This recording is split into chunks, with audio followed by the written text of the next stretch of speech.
and welcome on in to the Mental Health Hour. Um, we have a very great show planned for this evening with an awesome guest, one of Gemma and I's good friends, and a good friend of most of you out there that Mhm. watch the show. Gemma, how are you today? Not too bad, not too bad. It's been busy leading up to Christmas, obviously, but not too bad. Can't complain. Awesome, awesome. I got all the Christmas shopping done, or still going? Couple of things to get, but mostly done, mostly wrapped, so we're all right.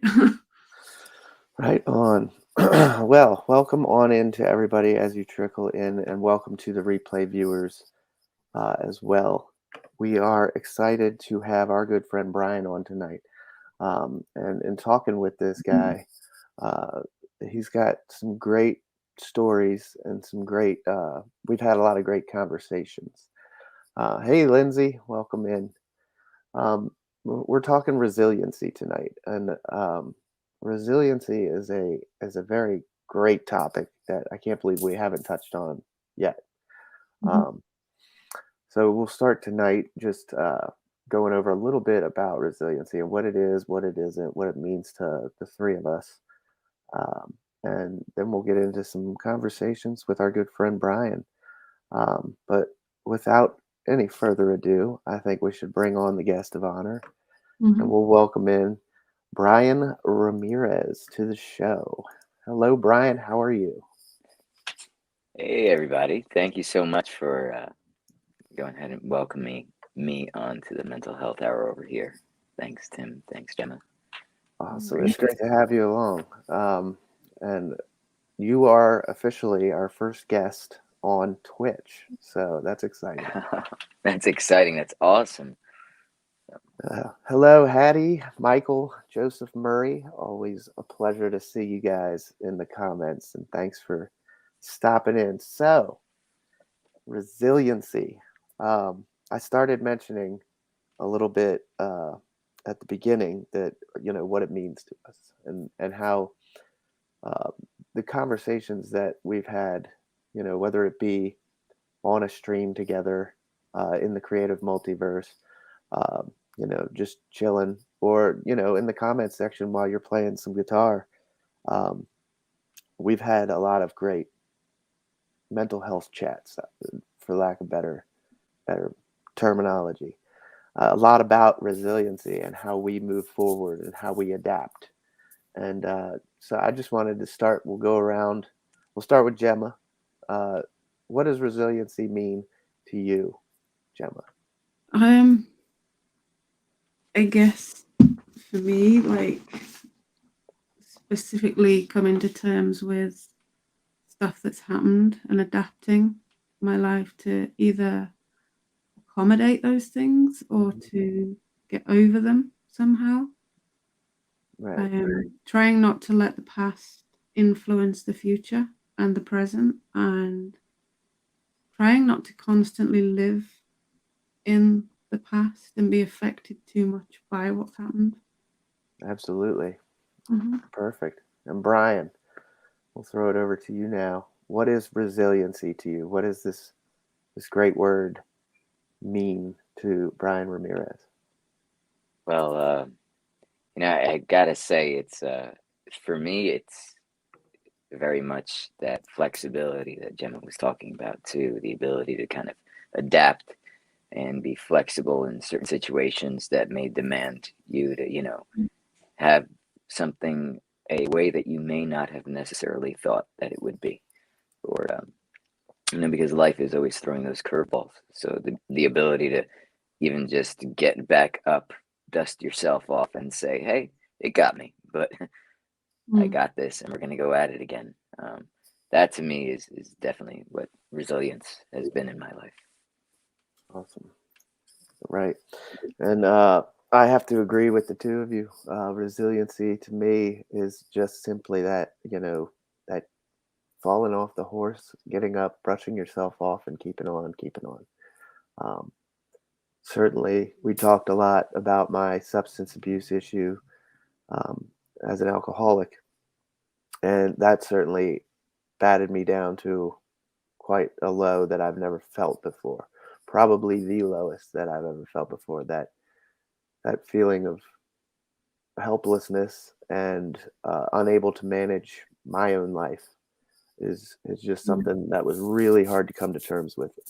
It's basically saying that I can't do this by myself. I can't be trusted to run my own life. I need help from a higher power or a mentor, um, somebody that knows more than I do. And that's something that I think we all struggle with in some way or another is being able to let everybody or let anybody else control what you do. Um, Basically, letting go of the steering wheel, moving to the passenger seat, and letting someone else drive. Um, I know I personally like to drive when I'm in a vehicle. I'm not the best backseat rider, you know. So it's stuff like that. Molly, welcome in. Good to see you. Um, so real quick, we'll just talk for a minute. Resiliency, defined by psychologists as the process of adapting well in the face of adversity, trauma, tragedy, threats, or significant sources of stress, such as family relationships and problems with like a significant other. Serious health problems, workplace problems, financial stressors all play a part in it. And resiliency involves bouncing back from these difficult experiences, um, eh, which can involve profound personal growth. That's a great talking point there, Bryan. How much in your life so far, when you've felt that bouncing back, that you've experienced some sort of trauma in one way or another, that bounce back, where does that hit for you on personal growth?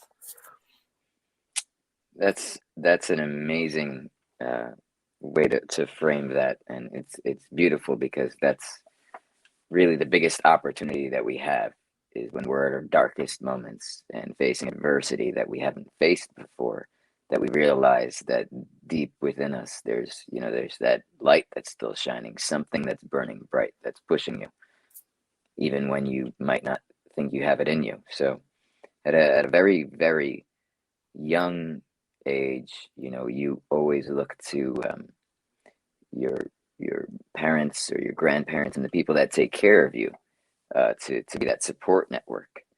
And I'm very proud of that. I was fortunate and blessed, to have some grandparents that were immigrants that are self-taught, and I have my father who overcame so much adversity on his own, including my mother when they came out of living in the Smith housing projects in New York, and you know studying hard to be uh, be providing a better life for what they thought they could have in the future, Mm-hmm. to escape that poverty and to have their own home. So the first real um, uh, thing that happened to me is that knowing that I was just 6 or 7, and it was when my parents had finished closing on a house, and everything was lining up to be that white picket fence, just so picture perfect, thinking, wow, a Puerto Rican like me coming out of Newark and the Smith projects may be having a chance, with my mom and dad at this home life, this thing. When suddenly they started having health issues, and then came all of these emotional issues, and it really, I had to I had to take a look at my life through a very, very different, maybe even adult lens at Mm-hmm. that age, to kind of see, take inventory, of what was happening, to feel better Sure. about myself. But I think what came out of that was a sense of independence, knowing that I played a role in the family too, and that just as much as I relied on my parents and my grandparents, that I saw that I meant so much to them, and that they were also fighting for me. Oh, wow. Yes. Very good. This is a great start. I like where this conversation is heading. We did talk briefly prior to the show, and I kind of hope we can get a little bit deeper into that. If whatever you're comfortable with, as always, we welcome our guests in, and um, and are grateful for every guest we have that comes in and wants to share their experience, their strength, their hope, um, with our audience members and the replay viewers, just as important. Gemma, did you have anything to add in, or a question for Bryan as well? Not really questions, because I know that when he's ready, he's gonna.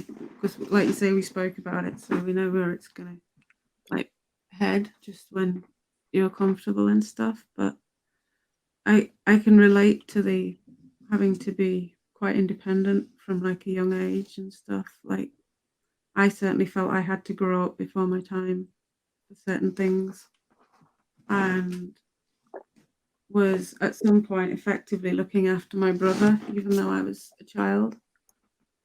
So yeah, it really is trying to adapt to the hand you're given, the hand you're dealt, and trying to keep going. And certainly for me, I know quite a few times I've wanted to give up completely, but knowing I've got the protective factor of my son, that's what keeps me going. Even on my darkest days when I've just been like, do you know what, I could quite easily give up on all this. Hmm. I thought, do you know what, I can't, because I have that protective factor when it comes to my son. So yeah, I can relate with that. Absolutely. It's so empowering, Gemma, and Mm. I relate to that, especially being a parent myself. And Mhm. you know, I don't think I had a concept of that until that age, that I had a role in the family. Mhm. And it, as you guys had mentioned, we did touch on this, and to dive a little bit deeper, all too often when you have health issues, and it doesn't always have to be health issues with families.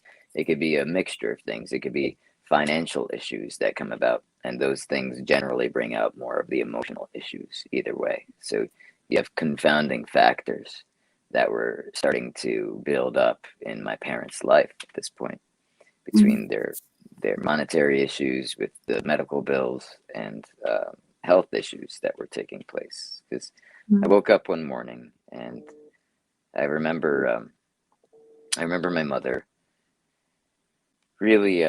She was such a strong person. She was always the kind of a person who would be dancing in the living room and then making her way, singing to a giant wooden spoon while she was cooking to Mark Anthony or something, and then, or Gloria Estefan, and then she was so out of it. I was expecting. I had been asking my parents some time for a younger brother, for a sibling, and my mother was supposed to have um, a, a little boy, and then my father and my mother discovered when she was in labor that unfortunately she had a rare blood disorder that they couldn't understand. It ended up being ITP, which evolves into lupus, and they didn't know it at the time because it was in the 80s, of course, and they were doing everything that they could to save my mom and the unborn child, but at one point they had to give my father a choice, and my father chose to save my mother's life because he couldn't imagine a world where I I grew up without my mom. Hmm. Mhm. And uh, that day, they came home, and of course, we were all heartbroken, but at the same time, we were also left with all of these questions, all this uncertainty. And that contributed to a lot of the stress and the emotional issues that they were facing. I'm sure all of our parents have really grayed over the years, and we've looked at pictures of presidents from when they've been, inaugurated to when they're out. But my Mhm. father beat all those records in just 1 year, going completely gray, just completely gray. I know what Between you mean. that, it's debilitating, because as much as I was seeing him and he was stressed and he was letting it affect his emotions and he was having outbursts of anger, because he also grew up in an emotionally abusive and a physically abusive household. So it was difficult for him to control himself. And in those times, it got more trialing, but as quickly as it became scary, we were all just as humbled, Mhm. because he was followed up with another serious health issue where he was diagnosed with cancer, Wow. and that cancer would render him sterile. And my mom being practically unable to have kids because of the ITP and it rendering her unable to stop bleeding, there was no chance that I would have a sibling, really. Yeah. So I thought, here, there's no way, no light at the end of the tunnel. No way to Mm. see any way out of this. Not the life that I imagined. Yeah. And I don't think it was the life that my parents had imagined either. They were very, very much emotionally distraught, and they were just trying to provide everything that they could for me at times, but they didn't know Certainly. better. They really didn't know. And once my father was diagnosed with cancer, he had to undergo chemotherapy for a year. And here was this huge, like, he was like a big, like a strong guy. Mhm. He was strong. He stood tall. He didn't let anyone mess with him. And yeah, he was kind of intimidating at home too. So he crumbled. The chemotherapy, the heavy metals, it affected the way that he could hold his food. He went from this large man, and he was skin and bones. He Mm. lost his Yeah. gray hair. Yeah. I remember when we talked earlier, you told me you watched the strongest guy you knew, um, like a superhero status, wither away.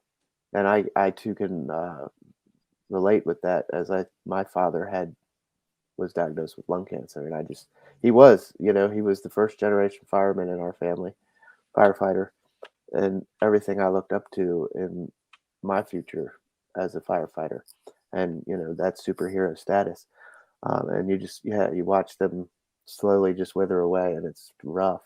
It really is. Mm. Thank you for, really connecting with that, being, especially the strongest guy that you ever knew, just, Hmm. you know, I'm not withering saying that away. our fathers and our mothers do the best they can, right? Like, for the most part, all of our families, we've had some issues along the way. There's bumps in the road, but they're still our mom and dad, and they're still that superhero status, at least to me. You know what I'm saying? Um, Mm. so um, yeah, but continuing in on this, Brian, I wanted to touch on a few things. One, it seems maybe appropriate. It seemed really important for you to have a sibling growing up. Is that somebody to just grow up side by side with, or just a friend? What was the drive that you seemed very passionate about it? Yeah, I did, and I still am, and it's just so many crazy twists, because I reflect on that a lot, and I grew up very blessed to have two cousins named Annie and Eugene, who are, till this day, I'll say, my older brother and sister, but for all intents and purposes are not blood related, and we were distant, even though we only saw each other one day out of the week. I felt lonely a lot of the times. Hmm. I was also isolated, because my father had tendencies that were, in fact, abusive. Isolating my mother from spending time with a network of friends or inviting other kids over is also a part of Hispanic culture. Not Hmm. having sleepovers, not not doing anything unless it's more family oriented. And since his family wasn't so family oriented, it was more of a practice for us to distance ourselves physically and do that stuff. But I saw at the same token um, how much they cared, and they placed an emphasis on it too. My parents, they wanted someone to be there for me after they were gone. They said, someone else that you could complain to about us. Yeah. But at the same time, I said, no one else knows what I'm going through. Yeah. No one else could help me when I'm upset at night and I hear, like, my parents arguing, or when I'm doing things. There's no one. I can't share those secrets. I can't talk about what happens here. And I was scared, so Yeah. I I I can't. understand. It's hard for me to talk about that next thing. Well, as always, take a break, take your time. This is a great conversation, and Gemma and I are grateful to Mhm. have you here. Gemma, did you want to jump in for a minute or two and share anything? Um, no, I just think you're being incredibly brave, though, Brian, sharing this, and I really appreciate you doing this. There are parts of what you say that I can relate to, but all I can say is for you to have overcome what you shared here live, and then some of the other Hmm. things that you spoke about, and for you to still be able to get up every morning to do your job, to look after your sons, and you can see how much you idolize them. Your face lights up every time you mention them. For you Yeah. to just do that, that is incredibly brave. So never doubt Thank you. yourself. I know it's hard, but Well, you've come a long way. I appreciate that, and I think that our lives are always kind of changing, and we don't know who's going to be in our lives all the time. We're blessed to have Oh, everybody, and I express gratitude and thankfulness. And well, I'm always thankful that I still have my parents in my life. Just to Hmm. also preface that, moving forward, if anyone is listening and wondering if they're still alive, yes, they're still with us, and I'm absolutely thankful for them. I uh, I will admit though that that relationship is not, always 110%. Everybody mhm. has their ups and downs, and Tim is right. They may not be perfect, but they are your parents, Yeah. and we certainly will certainly always have a place in our heart that is there with an abundance of love for them and Hmm. gratitude. But my father, my father showed me a lot of things the tough way, but he more than Mm. he taught me things the hard way. I think it's what he put people and anyone, anything through around him that taught me more about resilience, that they could survive whatever negativity he was dishing out. That if he Mhm. was physically or mentally abusive, that they would move past it, that it wouldn't get the best Absolutely. of them, and that they would be better for it if they moved Mhm. on. And Absolutely. it was really hard to let go of some important things in my life. If they Mhm. were pets, if they were people that I would consider friends that I couldn't have over, and I couldn't fully accept myself, and I still have Mhm. trouble with that at times, and the anxiety that I carry around, and the stress because of me being so much like my father in many ways. Hmm.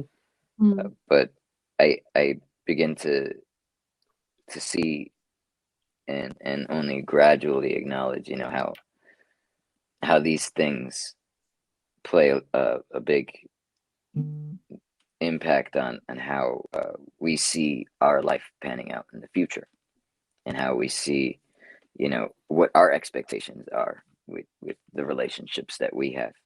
So through all those hardships, I thought to myself, well, I don't want to be like that at all. If Mhm. I'm going to pick myself and dust myself off from this, I learned I don't want to be financially dependent. I don't want to do this or that. I want to distance myself from this circumstance as much as possible, as quickly as possible. so that I could establish my own life. And that's, that's why, unlike a lot of the people in my generation over here in New Jersey who lived in their parents' basements for a long time, I started playing guitar on the South Street Seaport, taking requests and covers on the boardwalk just to pay rent. And I lived in the basement in Teaneck just to get out of there for a bit. And I felt So good. in comes the music. We all know Bryan, master of the cover Yes. cover requests on Haft's Twitch, YouTube. His bio link is in the comments, and maybe Gemma can pop that in one more time. And if you want to find anything Bryan Ramirez related, he does have a bio link as well. So we'll pop that in the chat for you. He's going to join the website as well, tmhhonline.com. I'll be putting him on there as one of our guests and anything promotional for him as well. So moving forward, you grabbed the guitar. You want to tell us a little bit more about how music became so pivotal in your life as far as your resiliency path and bouncing back and dealing with traumas? Absolutely. It had several different chapters leading up to what I think would fit in a verse of a song I'd like to share with you guys. But, Sure.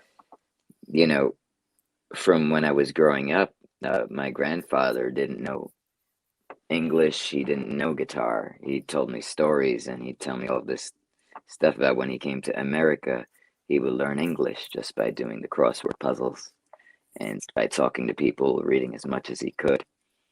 And then he said, well, if I could learn this language, I could learn music. I could pick up the guitar. I could do this. He was destined for it, he said, because his name is Cancio. And it was in Puerto Rico that they said, this son is special. He's going to do something in his life with music, and that he can really touch people with his song. So you have to name him after music. And that was what the person said to my great grandfather, and he named him Cancio, which is short for canción, which is song in Spanish.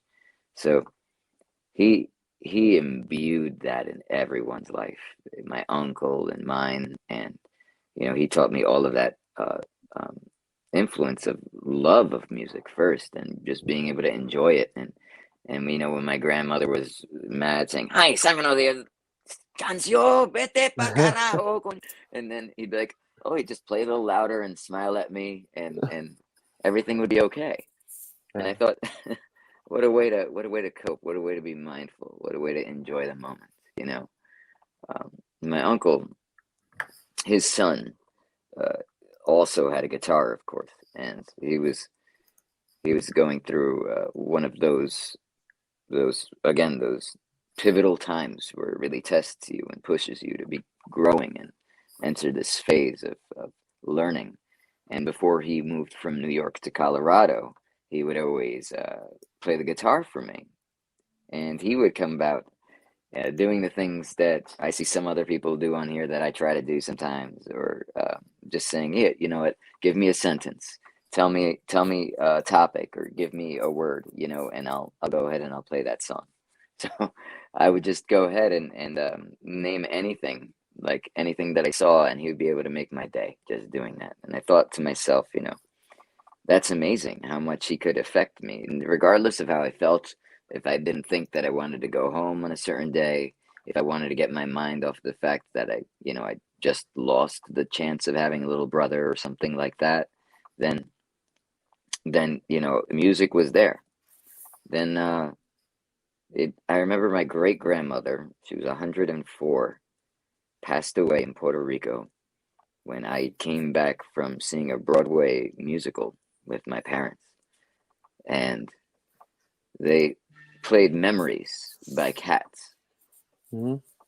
And I thought to myself, like, wow, the pain in that song, the way that the singer was able to express this anguish that I wasn't able to articulate into words, even to my parents, but they captured that emotion in just the tone of their voice. I knew at that moment for the rest of my life that what I wanted to do and how it spoke to me. And I started bawling. I just started crying in the car. And I think the only other people that could understand me were my mom, my dad, my uncle, and my grandfather, because they got music. They valued that in my life, and that was how I was introduced, you know. Mm-hmm. Awesome. But yeah, the way it devolved, the way it developed, when I was coming of age, there was a lot more involved for sure. There was a balance of things that were more healthy and things that were less healthy, and I think the healthiest parts came from the catharsis and the ability to just give up and relinquish some of the negative things in your life, or maybe learn from them and write them down and share them, so that you could have that experience with others. And some of the other things, you know, definitely takes you down a rabbit hole, because music has its other habits. So I think it's a huge part of most all of our mental health. Music is, and actually, I think I saw Lucia is going to do a mental health broadcast tomorrow with Chris Gales about music as therapy. And we had you on, or I had you on one of my streams earlier to talk just that, how music is a therapy to you. And art. We had some great artists on. All of you guys did a great job, and I appreciate it. Gemma, she was in the DJ life. You know, we all express ourselves through music in some way, shape, or form, and can identify with a lot of songs. Gemma, how has music been for you? It's huge, to be honest, because sometimes when I get myself that worked up or that depressed, just listening to music really does help. And it wouldn't be the first time I'd put like my AirPods in and something and nearly fried my brain having it so loud. It's just a way of like, I don't know, like depending on the mood, it often defines what I listen to. I've got a very varied taste in music. Yeah. And sometimes just frying my brain with some music, it just helps to calm me down, things like that. And it's something that's always been in my life, and I've got playlists and things that I have that are specifically for that, like songs that have got meanings to me, because there's certain songs that I can relate to the lyrics and things, Yeah. and they've got such deep meaning for me as well.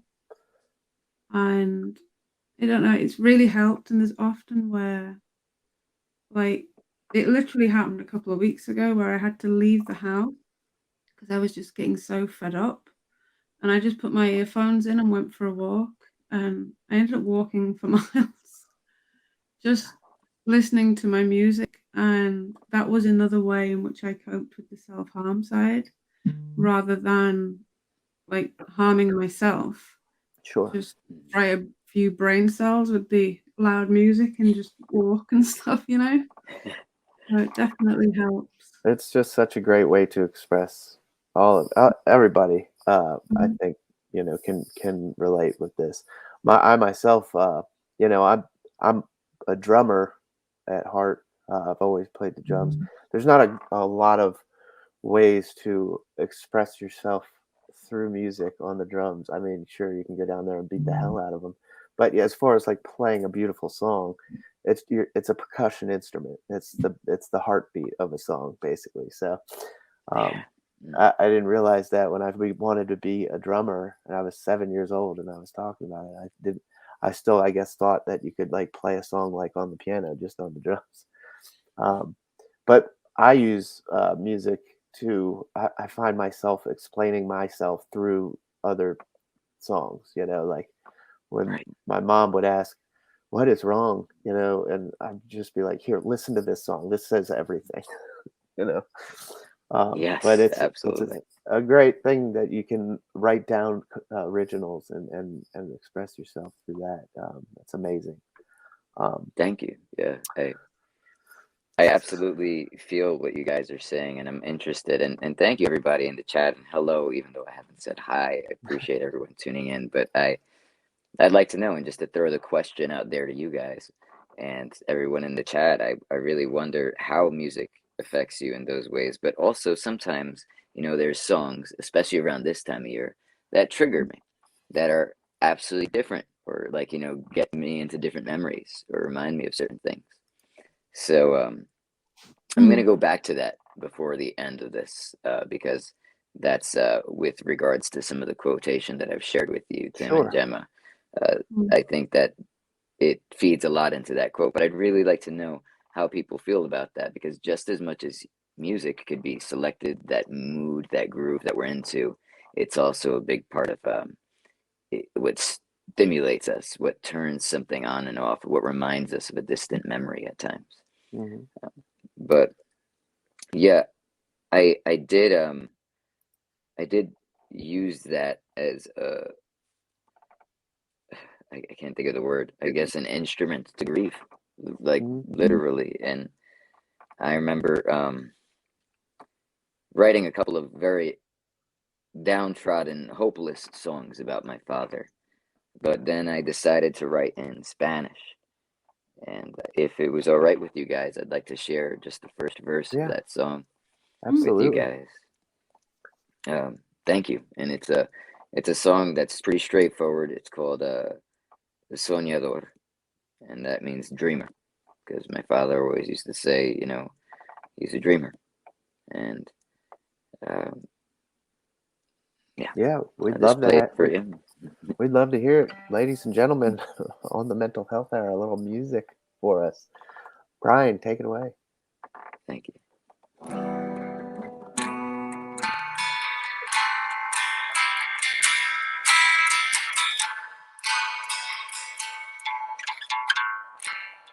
Yo soy náufrago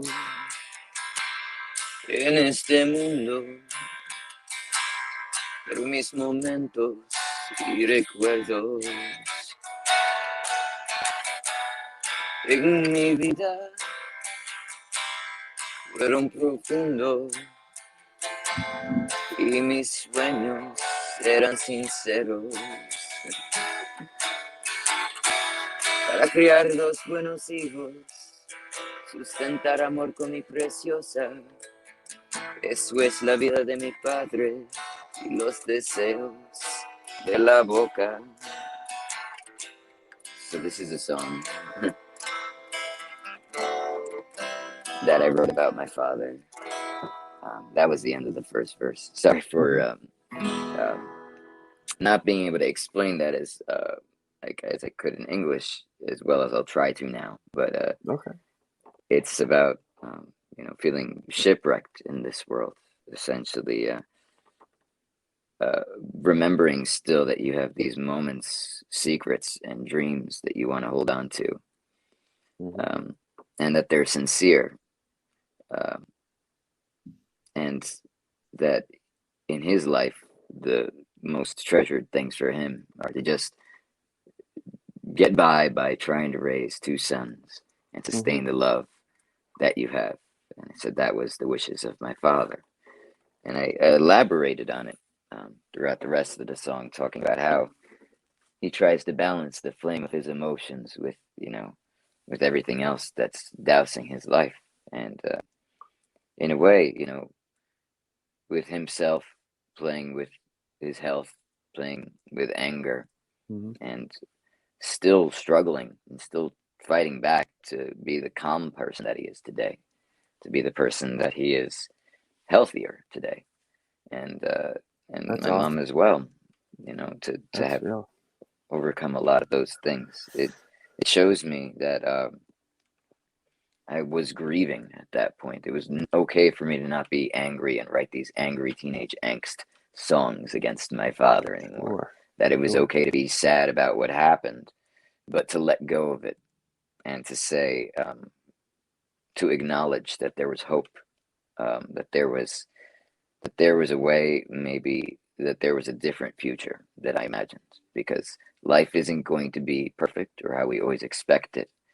But when you have the ability to, see things with elasticity, with that flexibility that we were talking about, you could really reframe life to be able to enjoy it so much more, to live in that moment. Like Hmm. Gemma was saying, not being Mm. stuck in the past, which is so toxic at times. Yeah. And yeah, that's So it definitely sounds like, you know, as I was saying with my own father, like, yeah, there was some bumps in the road. Um, and Hattie was nice enough to share a comment earlier about her father, and the temper. Um, yeah, my old man had a temper too sometimes, and um, Mm. I feel like, we could all kind of sit and share stories about that, but we know exactly what our parents are, and how important they are in our lives, as you were saying. And um, thank you for playing the song. That was awesome. Um, I did want to take a quick moment to welcome everybody that's popping in. Vegan Dough, welcome on in. TJ, we've shared pleasantries. I saw somebody else slip in. Tracy and Danny Bruno's here. Um, it's great to have everybody here. This is the Mental Health Hour on Twitch with Bryan Ramirez. We're talking resiliency this evening. And as Bryan stated, if you want to share anything in the chat about your resiliency or what that means to you and how you use music in your life to, Mm. um, as a tool in your toolbox, basically. But we are at the 42-minute mark, Bryan. Got about 20 minutes. We can, if you would like to continue on your story, that's more than fine. Or I have a couple of questions, whichever you feel comfortable with. Please, this is your hour show here. And which direction would you like to go? I appreciate it, that. I'd be happy to just tie up the end of my story quickly, Sure. with maybe, because there's no real ends to a story, but just a note to leave people with, and then absolutely, I love to hear your questions, because we could just go all night. I know we have awesome dialogue, and anybody else in the chat, of course. So, Yeah. um, but just to leave off from that experience, it's that I shared regarding my father, and the song, and healing, and Hmm. being mindful. I think it's important for us to be on a continual journey of growth, and that it's not over with just forgiving one person or ourselves, or an experience. It's just a constant way for us to constantly acknowledge ourselves and the growth and the changes within us, so that we could continue to love ourselves and others in different ways, and we could appreciate life a lot more profoundly. And Mm. for me, I am grieving because of my separation, and my recent divorce, and that's a very, very difficult thing for me to cope with, because specifically it's a life that I once had and I once thought I would live that I no longer will have, and that's so painful. That part died, at least in the way that I thought it would live. And a song that I remember um, singing to my wife with my uncle on the day of my wedding was "I Won't Give Up" by Mm, Jason Mraz. that's a great song. Mm. And in that song, it talks about the profound love that he has for the person, and how when he looks into their eyes, he sees such unimaginable depth. And I let go of a lot of that through my own journey, uh, and the journey of discovering myself. But there was one part that I didn't want to let go of. Hmm. And it was my sons. Obviously, I love them with every beat of my heart, and that it still had so much meaning to me, that that song. And I realized after therapy that I had gotten knocked down pretty hard. I didn't think I would recover for a while financially, or that I thought I'd be uh, just going down a rabbit hole with further bad habits. Mhm. But I didn't. I wouldn't, because I chose resilience and I refused to give up. Just like Gemma said, when you have your kids, that's just a miracle. Mm. And I didn't get to touch on the fact that I have a younger brother, and he is a miracle, And to share the lyrics that mean the most to me now, instead of where I would have dedicated them to who's now my ex-wife, I understand that these have such more profound, deep meaning for my son. Because Mm. even after you could give up on a marriage and you could give up on certain parts of your life, you don't have to give up on yourself, and you don't have to give up on the people and the things that matter the most to you. Because you, just like I learned at the age of 6 when I was powerless, and just like I'm learning again now at 36, you matter to people. Mhm. And the lyrics are, I don't want to be someone who walks away so easily. I'm here to stay and make a difference that I could make. Because our differences, they do a lot to teach us how to use the tools and gifts that we've got. Yeah, we got a lot at stake. And in the end, you're still my friend. At least we did intend for us to work. We didn't break, we didn't burn. We had to learn how to bend without the world caving in, and had to learn what I've got, what I'm not, and who I am. I won't give up on us. Beautiful. The great Mm. Jason Mraz. Um, just some amazing words there. Music is poetry, um, Yeah. and it's an art form all in itself. Especially from someone like Jason Mraz that knows how to write some key lyrics like that just hit home, and that's what allows us to interpret our feelings to others. Like I was saying earlier, how I uh, use this to, like, here, mom, this is how I'm feeling, or here, wife, etc. Mm. But yes, uh, very good, very perfect, and thanks for sharing that along with us. Thank Um, you. Appreciate that, Tim and Gemma. so one thing I wanted to touch on about resiliency, um, and Craig, good day. Lucia, welcome in. Hey, Um, Lucia. I saw that cabeza rodilla move. I love that.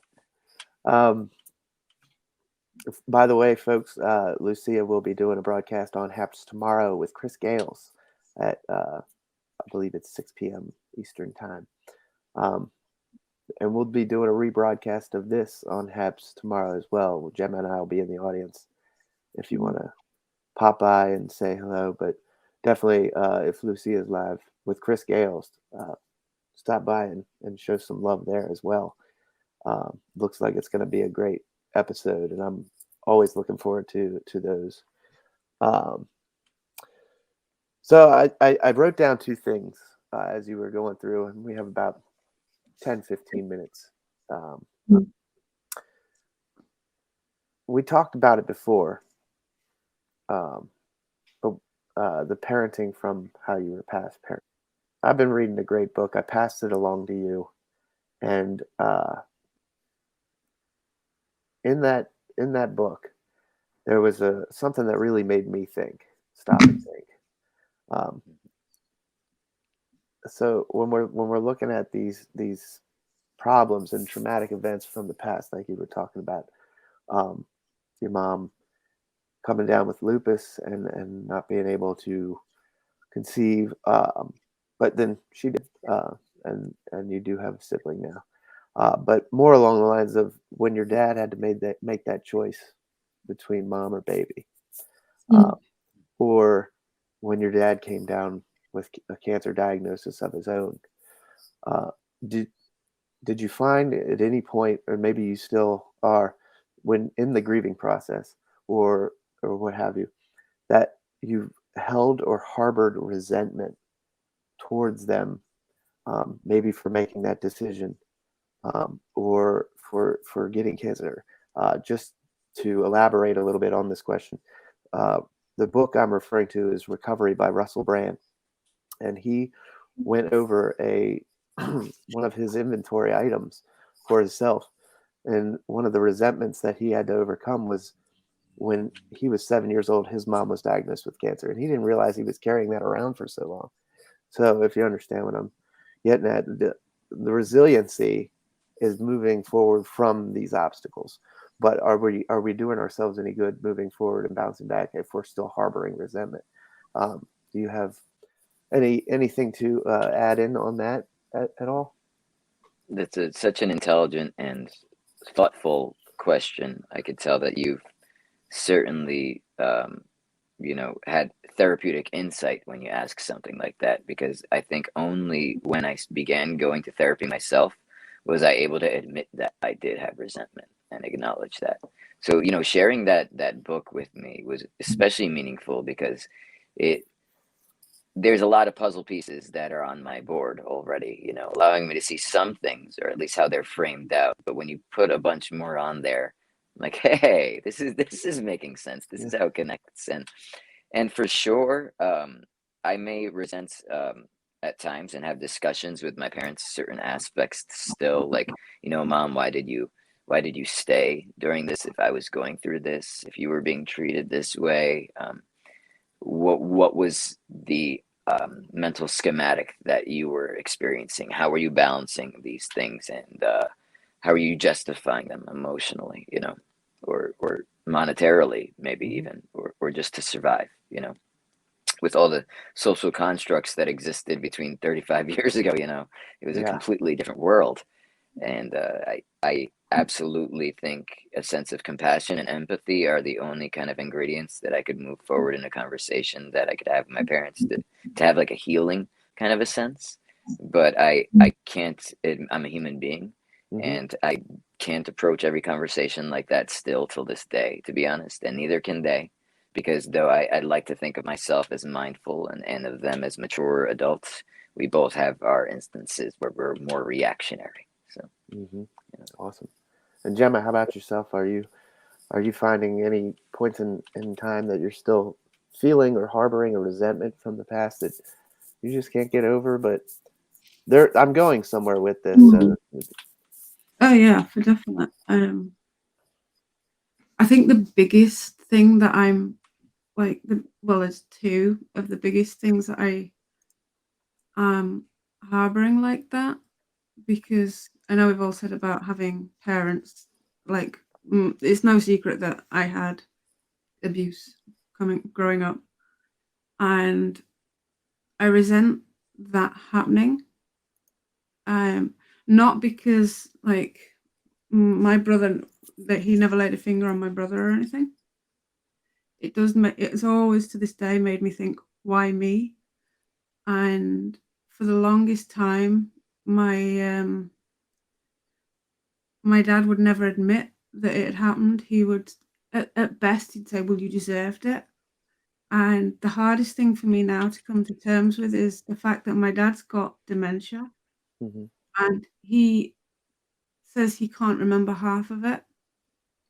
And I kind of, this is going to sound really horrible, I think, but I kind of resent that, because he doesn't remember it. He, in his mind, has a clear conscience, where I still, to this day, remember it. I remember it happening, and I am very much aware of that happening and it impacting and influencing the way I am as a parent today.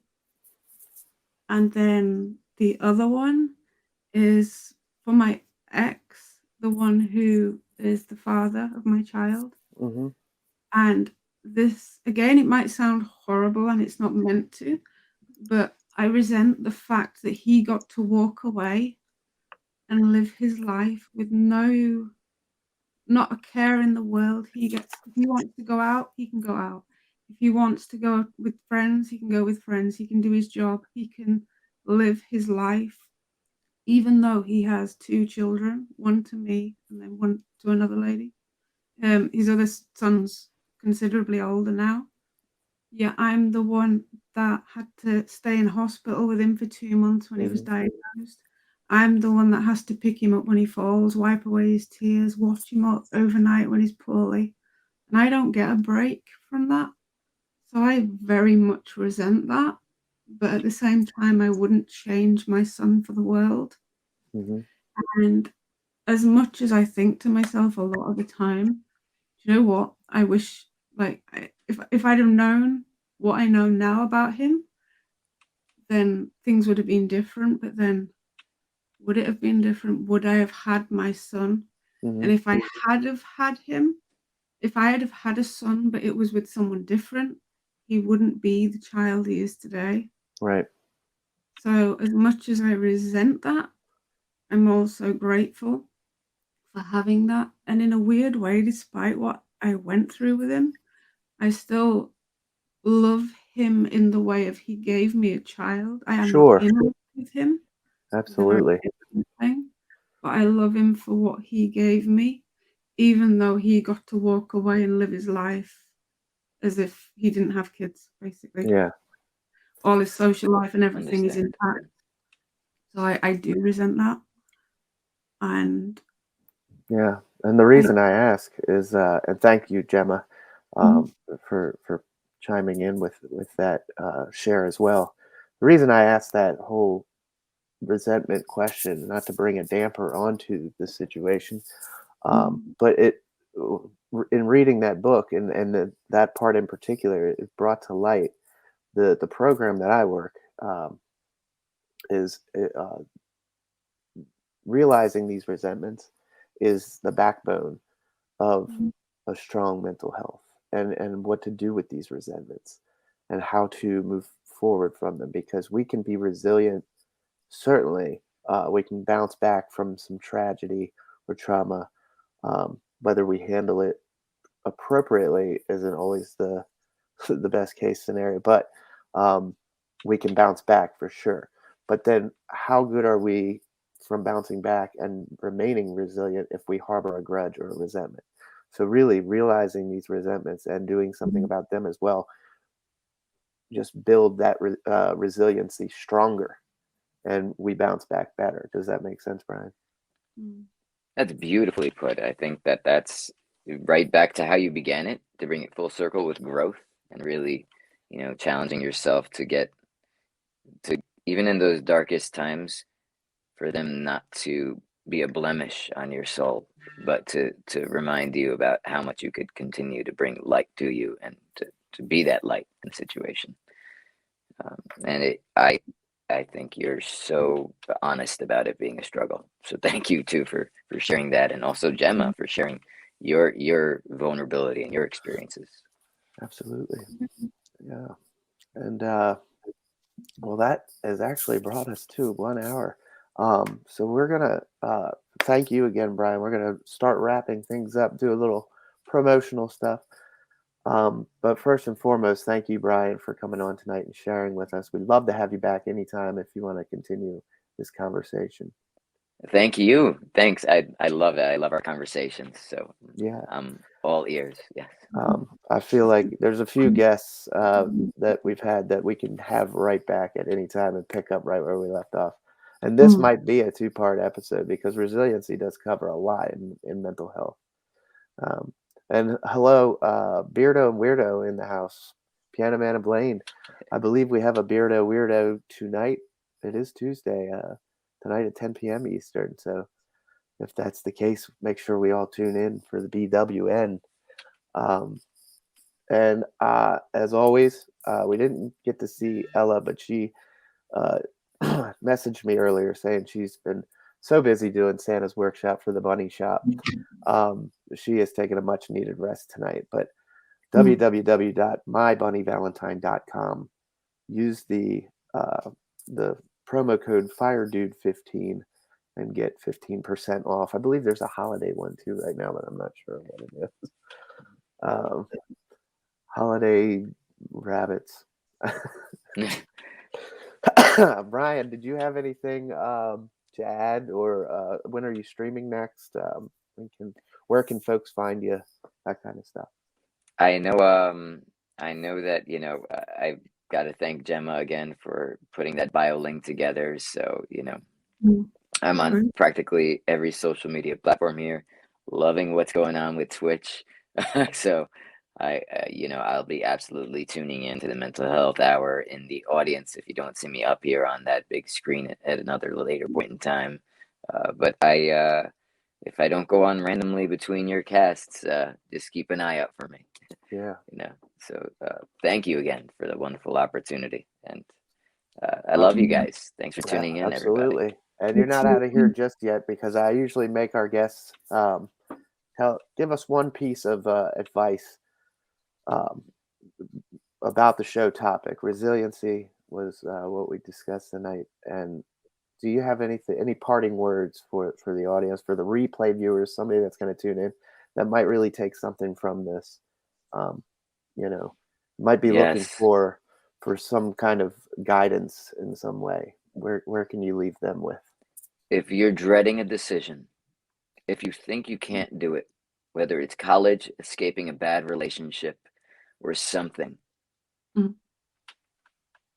you could do it. You're resilient. Give yourself the credit and take the leap, because if you don't do it now, it's going to be done for you at a time that is never going to be convenient anyway.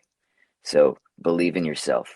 You can overcome anything. You can, but you have to do your best. That's it. You do you. You do it the way that you were intended to. Um, I I appreciate everybody if you could take that to heart, especially with trying harder for your kids. Yeah. Believe in them. Whether it's a job that you want, go for it. Don't start tomorrow. Perfect.